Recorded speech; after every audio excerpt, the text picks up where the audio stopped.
Bonjour et bienvenue dans le SOS Podcast. Je suis ravie de vous retrouver. Aujourd'hui, on est à nouveau dans la saison 5 consacrée à la reconversion professionnelle. On va entamer le quatrième épisode. Et oui, déjà, tout du moins sa première partie. Alors, avant de vous laisser avec la suite, j'aimerais vous rappeler tout simplement bien, les trois nouvelles règles pour cette nouvelle saison, la saison 5. Si vous n'avez pas écouté ou visionné l'introduction, c'est le bon moment pour prendre note. La première règle est assez simple, je reste avec vous tout au long des épisodes, comme si nous étions en consultation privée, c'est ce qui change beaucoup avec les 4 premières saisons du SOS Podcast. Si vous êtes sur les plateformes d'écoute, je peux que vous encourager à venir sur YouTube pour que vous puissiez peut-être mettre un visage sur une voix potentiellement. La deuxième règle, finalement, c'est la continuité. Si nous sommes en consultation privée, c'est parce que j'ai pensé l'intégralité de ces épisodes en format de FAQ. Donc, en fait, je réponds à vos questions. Je me suis servi, donc sur la grande thématique de la reconversion professionnelle, je me suis servi des questions qui sont énormément posées auprès de ma clientèle. Et également, je me suis servi de mon expérience personnelle, puisque j'ai moi aussi engagé de reconversion professionnelle. Donc, dans ces épisodes, je vous délivre mon point de vue, mon expertise, mon retour d'expérience pour que vous puissiez enrichir votre chemin, votre projet professionnel, l'affiner, songer à d'autres étapes et cetera. Et justement, on arrive à la 3e règle. C'est assez simple également, pour vous faciliter l'accès justement à ces réponses, j'ai découpé ces épisodes toujours en 2 parties. Donc là, on se trouve dans la première partie de l'épisode 4. Vous retrouverez, d'ici, mardi prochain, la seconde partie de l'épisode. Voilà, juste pour vous le rappeler, si jamais vous avez oublié ou si vous êtes nouveau sur la chaîne tout simplement, je publie les mardis et les jeudis, donc vous retrouverez toujours la première partie les jeudis et la seconde partie les mardis. Voilà pour les 3 nouvelles règles de la saison 5. On va pouvoir continuer avec la première partie de l'épisode 4, qui aura pour thématique les illusions et les désillusions. Vous allez voir, ça va être sympathique. Vraiment pour cet épisode, je vous encourage, à comment dire? À peut-être à prendre de quoi noter, pour l'intégralité des épisodes. De toute façon, c'est toujours bon d'avoir de quoi noter à mon sens, mais c'est un épisode qui est important. Je pense que c'est peut-être, l'un des plus importants, avec l'épisode 2 puisqu'on voilà, on parlait de peur du changement. Si vous ne l'avez pas vu, je vous le remettrai dans le petit si vous êtes sur YouTube et également en barre d'infos si vous êtes sur les plateformes d'écoute. Et on va commencer avec la première question. Vous allez voir, elle va un peu vous travailler ou pas, je ne sais pas, mais en tout cas, elle va comme suit: «Pourquoi ce métier me faisait autant rêver et pourquoi il me déçoit autant aujourd'hui?» On peut finalement aborder cette question avec, différents points de vue. Alors, je remets un peu de contexte. Cette question est souvent posée et souvent, voilà, cet état de fait, cette réflexion est souvent donnée auprès de ma clientèle lorsqu'ils, ont réalisé, les premières enquêtes métiers, voilà, les premières investigations terrain. On est parti voir des, professionnels sur le terrain, on s'est demandé, on a posé des questions, bref, on a fait tout le cheminement, qui convient, en tout cas en règle générale, pour, sécuriser son projet professionnel. On a fait des stages en immersion, un ou plusieurs, et finalement, après ces investigations terrain, on change d'avis et on se dit: «Ah, finalement ce métier je l'avais, imaginé d'une certaine façon et je me rends compte que sur le terrain, c'est pas tout à fait ça». Premier élément de réponse: au départ, aviez-vous projeté une image trop idéalisée du métier? Le terrain vous a permis, d'identifier les zones d'ombre, d'identifier les contraintes, d'identifier peut-être le rythme que vous ne pensiez pas autant intense, par exemple. L'idéal projeté, sur le métier venait très certainement d'un besoin personnel qui n'était pas assouvi, plutôt que le métier en tant que tel.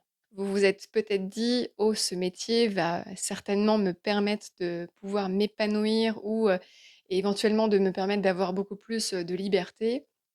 Eh bien, cette idéalisation, ce que vous pensiez venait peut-être d'un manque, d'assouvissement de vos propres besoins, personnels qui n'ont rien à voir avec, une activité, quelle qu'elle soit, mais bien de vous et une corrélation entre vos besoins et vos valeurs. Alors je vais pas reparler de ça ici, on en a déjà parlé dans la saison 3.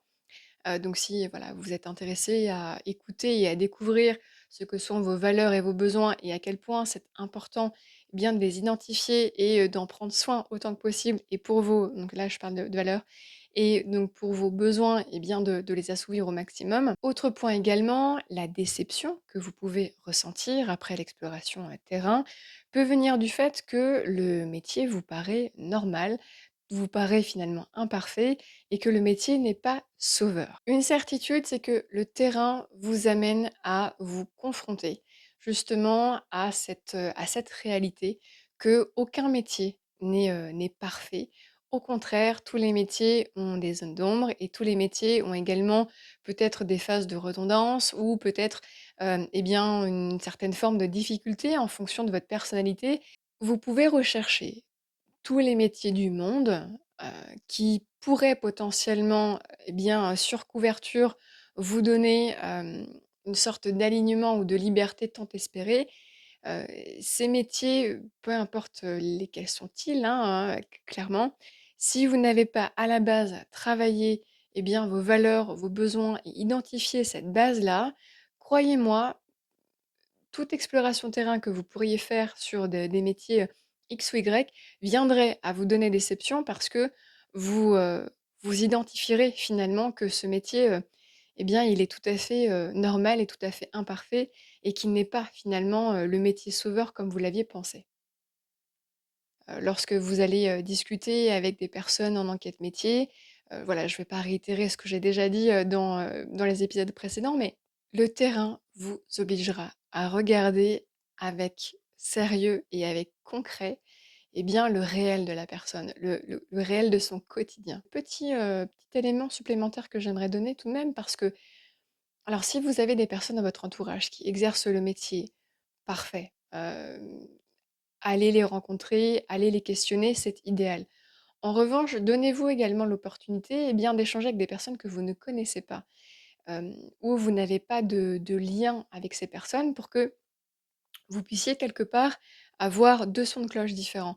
La personne que vous connaissez vous présentera peut-être une version, sans le savoir, du métier, plutôt positive, hein, et éventuellement, peut-être que la personne finalement qui ne vous connaît pas, qui n'a pas d'enjeu affectif avec vous, eh bien vous donnera toute la réalité, du métier qui, pour vous, sera peut-être positif ou négatif, hein, peu importe, mais donnez-vous l'opportunité de rencontrer des personnes que vous ne connaissez pas pour aussi avoir toute la map, toute la carte quelque part. Voilà, est-ce que quelque part j'ai pas tout intérêt à me rendre compte vraiment de ce qui se passe, dans ces zones d'ombre et dans ces zones de contraintes et peut-être, eh bien, admettre que j'avais certainement, voilà, des illusions du métier, que j'avais idéalisé, certains aspects alors qu'en réalité c'est propre à mes besoins personnels et cetera. Voilà pour cette première question. Alors, vous allez voir, les 3 premières questions ont un peu une même thématique, mais c'était important pour moi de les aborder avec, 3 questions différentes. Puisqu'on parle d'illusion et de désillusion, il y a différentes formes d'illusion et de désillusion. Donc on va entamer avec la deuxième question, donc qui est la continuité de la 1re, qui est la suivante. Est-ce que j'ai mis trop d'attentes dans ce projet de reconversion professionnelle? Je prends mon air sérieux. Si vous êtes sur les plateformes d'écoute, vous n'avez pas ça en avant-première, mais je vous encourage à venir sur YouTube. Je prends mon air sérieux parce que, j'aimerais justement donner, comment dire? Alors je pense que «alerter» c'est un mot qui est bien trop fort, mais cultiver, voilà, cette façon de voir les choses, cette façon de penser. Parce que lors de mes accompagnements, je me rends compte que le projet de reconversion, le projet d'évolution professionnelle, changer de métier, pour les personnes, deviennent une sorte de promesse implicite. Quand je vais changer de métier, j'irai mieux. Quand je vais évoluer, je me sentirai mieux. Quand je vais, changer de secteur ou de branche, je vais retrouver de l'énergie. Et finalement, ce projet devient, un projet qui va tout réparer. Prenez de quoi noter. Alors si vous êtes sur, la route, évidemment, gardez les yeux sur la route, mais aucune branche professionnelle, aucun secteur d'activité, aucun métier ne peut porter autant de charges émotionnelles? Aucun. Alors c'est une question que je vous propose de vous poser, en tout cas moi je la pose en consultation. Est-ce que quelque part vous n'avez pas demandé trop à ce projet? Vous lui avez demandé de vous donner de l'élan, vous lui avez demandé, eh bien de faire en sorte que vous allez mieux. Est-ce que quelque part, après l'exploration terrain, eh bien, cette désillusion vient du fait que vous avez maintenant conscience que ça va pas être possible? Que ce projet ne vous donnera pas autant d'élan, autant de liberté et autant d'énergie que vous le pensiez. Quand un projet porte trop de choses, trop de charges émotionnelles, il ne peut que devenir décevant. La réalité ne peut que être décevante parce que vous demandez à quelque chose d'extérieur à vous de vous combler et de vous permettre d'aller mieux en ce qui se passe en vous. Faites-vous confiance pour vous permettre, eh bien, d'assouvir ce qui manque à l'intérieur en travaillant ce qui est à l'intérieur. Autre point de vigilance, la reconversion ou l'évolution professionnelle n'efface pas la fatigue accumulée, ni toutes les fragilités que vous avez peut-être dû endosser jusqu'à présent. Donc c'est important de le rappeler, ce n'est pas parce que vous allez vous reconvertir ou parce que vous allez évoluer que votre fatigue ou vos fragilités vont disparaître. Aussi, ce malaise, cette déception, ces déceptions, ces désillusions peuvent certainement signaler quelque part un besoin plus large, et non pas, seulement le choix d'un métier ou voilà, d'une reconversion ou d'une évolution professionnelle si on vient à synthétiser. Et je vais terminer, là-dessus, c'est important. Vous pouvez en tout cas, c'est la question que je pose, lors de consultations quand j'identifie, quand j'analyse, cette situation où finalement le projet devient un peu une sorte de soutien, ou voire même de décharge, émotionnelle.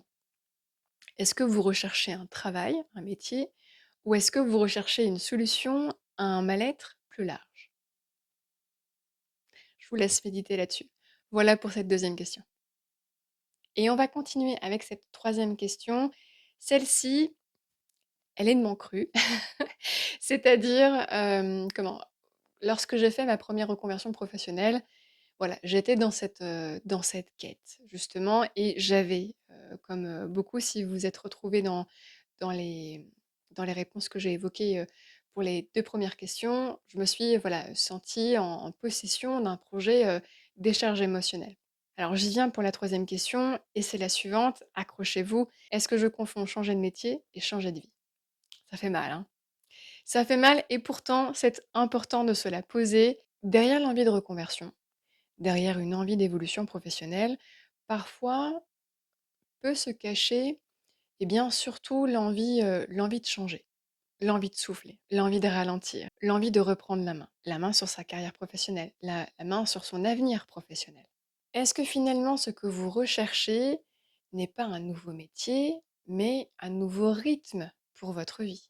Le métier devient finalement l'excuse, la raison qui nous fait dire: mais en fait, voilà, je pourrais plus faire comme avant. Ou encore, vous avez une situation, nouvelle dans votre vie, admettons, vous êtes, devenus, parents. Souvent, enfin, je dis vous, mais souvent, voilà, les personnes que je rencontre, finissent par me dire: «Ah voilà, je veux changer d'activité parce que j'ai besoin d'un nouveau rythme». Il ne s'agit finalement pas du nouveau métier, il ne s'agit pas de s'intéresser à une réelle nouvelle vocation, mais il s'agit bien de changer de vie. Donc c'est important, c'est voilà, peut-être une réponse qui va être un peu douloureuse pour certains, mais certains métiers, disons, sont instrumentalisés. Grand mot là, ce que je viens de dire, mais j'ai récemment eu un enfant et finalement je me rends compte que j'aimerais être plus présent ou présente, hein, c'est pas genré. Admettons, vous souhaitez, devenir, secrétaire médicale. Alors c'est très en vogue, hein, vraiment c'est très, très en vogue. Alors j'ai rien contre le secrétaire médical, mais c'est très en vogue. Vous étiez dans le commerce, vous travaillez, du mardi au samedi, parfois on vous demande d'être là le dimanche, durant les périodes de fête, vous n'avez pas vos Noëls et cetera et vous dites: «Voilà, j'ai un enfant, je n'en peux plus. Finalement, je souhaite changer de vie et non pas changer de métier» et finalement le métier devient un instrument. Je deviens secrétaire, médicale et donc je vais travailler de 9 heures à 17 heures. La plage horaire est adaptée à, pouvoir, me permettre de récupérer mes enfants en fin de journée, d'être avec eux en soirée, de les préparer en matinée. Mieux vaut être conscient, mieux vaut être sincèrement conscient parce que Ça vous amènera à mieux identifier et être d'accord avec tous les efforts que vous allez devoir faire à tout point de vue, changement de rémunération, donc changement de train de vie, reprise d'études, efforts à fournir pour, l'obtention de votre diplôme, de vos titres. Voilà, mieux vaut être conscient pour la réponse à cette question. Est-ce que vous voulez vraiment changer de métier? Est-ce qu'il s'agit d'une réelle demande de vocation pour vous aligner à ce niveau? Ou est-ce que, quelque part, vous voulez changer de vie? Alors, soyez conscient qu'un métier, quel qu'il soit, deviendra l'instrument à ce changement de vie. La question n'est finalement pas quoi faire, mais plutôt comment vivre. Souvent, enfin, je fais le parallèle avec cette question quand les personnes me demandent: «Ah, vous savez, moi j'aimerais bien faire un bilan de compétences». Je réitère et je sais que ça ne plaira pas à certains, le bilan de compétences n'est pas souvent utile. Vraiment. Il est intéressant par moment. Il est pertinent pour certains projets, pour certains individus, mais pas tous. Lorsque vous êtes dans cette ambition de changer de vie, à quoi bon vous demander quoi faire? Parce que vous souhaitez plutôt vous poser cette question, mais comment mieux vivre ou comment vivre autrement? Comment changer de rythme quelque part? Alors évidemment, je ne réfute pas et je ne voilà, on devrait pouvoir s'épanouir dans son activité professionnelle. Je promeux ça, hein, clairement, mais c'est important d'en être conscient. Quelque part, si vous voulez vraiment changer de rythme, changer de vie, alors la recherche de métier ne devrait pas être autant difficile que cela, quelque part. Est-ce que ce métier répond vraiment à une vocation profonde ou est-ce qu'il incarne surtout une sortie de secours face à votre job actuel? Voilà pour cette troisième question. On va passer à la quatrième question qui est la suivante. Pourquoi ai-je eu envie de tout arrêter après mes immersions professionnelles? Alors cette question, elle est très spécifique, elle ne parlera pas à tout le monde. Ça parlera à certains parce que plus la désillusion est forte, plus la perte d'élan est impactante. Lorsque vous entamez une reconversion professionnelle, vous entamez en parallèle une forme de deuil. C'est-à-dire que vous faites le deuil de votre ancienne activité. Vous aviez une sorte d'habitude, vous mettiez, vous engagiez voilà, des compétences que vous aviez peut-être depuis très longtemps. Vous aviez certainement une expertise. Pour vous, voilà, tout allait assez facilement, hein. En fonction des aléas, vous aviez des solutions. Bref, hein, vous étiez dans votre zone de confort. Et là, comme je l'ai évoqué, hein, vous dites à votre système: «Bah, en fait, on va tout changer et on va certainement engager, beaucoup plus d'énergie». Soyez conscient de ce deuil. Soyez conscient qu'en même temps que toutes les actions que vous engagez, que tout ce que vous mettez en œuvre, eh bien, en parallèle, votre, votre système est en train d'intégrer l'information que ce que vous avez mis en œuvre durant plus de 10 ans, admettons, eh bien, ne sera plus d'actualité durant un temps incertain. Alors 1 an, 2, 3, peu importe. Vous êtes peut-être confronté à une sorte de surplus, à une sorte de trop, il y a trop d'informations, il se passe trop de choses. OK, faites une pause. Qu'est-ce que je laisse? Est-ce que je suis d'accord de continuer à faire ce deuil, de mon ancienne vie professionnelle?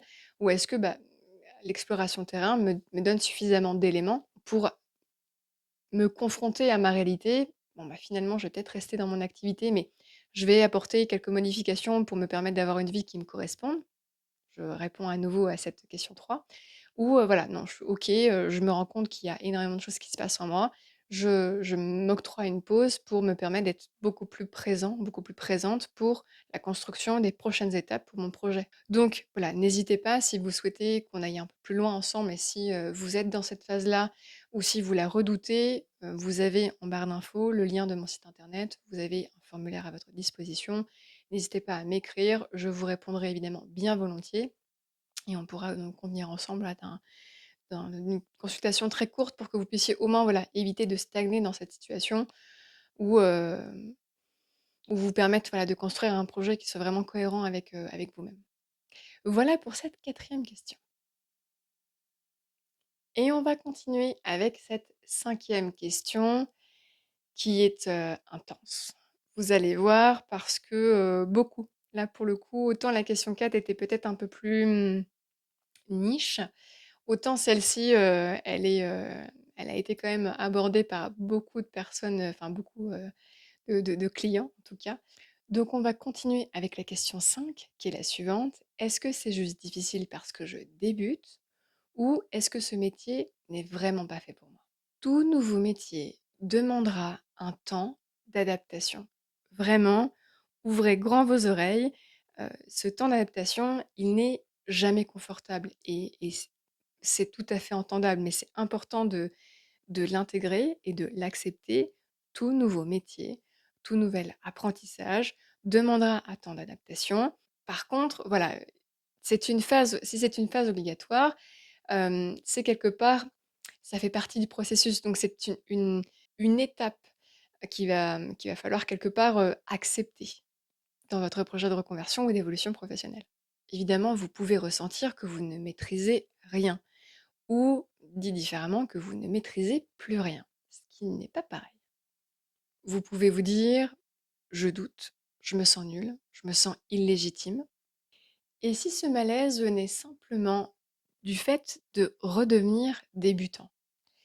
Est-ce que vous fuyez la difficulté ou est-ce que c'est un réel non-sens pour vous? Redevenir débutant remet l'ego, la confiance et le sentiment d'avoir des compétences à zéro. Ça, c'est une certitude.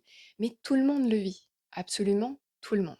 En revanche, comme je l'ai déjà évoqué dans les épisodes précédents, n'oubliez pas, vous ne partez pas sans rien dans cette nouvelle activité. Vous pouvez très bien capitaliser sur vos compétences transférables et vos compétences transversales, justement pour vous permettre d'amoindrir et d'adoucir autant que possible ce sentiment d'illégitimité ou ce sentiment de lenteur ou ce sentiment de vous sentir nul, par exemple. Le vrai signal pour moi, c'est cette distinction à faire.